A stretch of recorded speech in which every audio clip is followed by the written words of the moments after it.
Ok, très bien. Maintenant, on va parler des types de portée en Spring.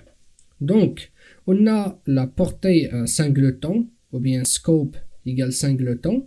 En fait, c'est le design pattern singleton. L'objectif, c'est de garantir une seule instance du bin dans le conteneur. Et donc, autrement dit, dans toute la durée de vie de notre application. Et c'est la portée par défaut.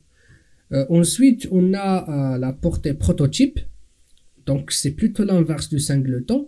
Une seule instance, ou bien, pardon, une nouvelle instance sera créée à chaque demande faite au conteneur.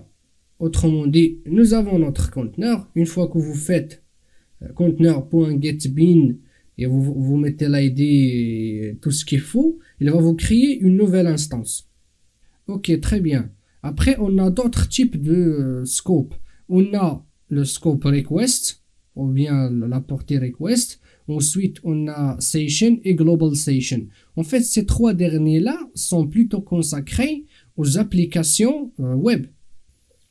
Par exemple, pour request, en gros, c'est la même idée que prototype. Request, il va vous créer en fait une instance du bin à chaque requête HTTP. Et pour le prototype session, pardon, et pour la portée session, il va vous créer en fait une instance pour chaque session. Et pareil pour global session. Donc, en général, ces portées-là, request session et global session, sont pas du tout utilisées dans les applications autonomes. Donc, surtout dans les exemples suivants, nous allons voir pour singleton prototype.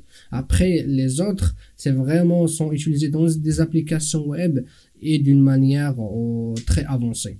Ok?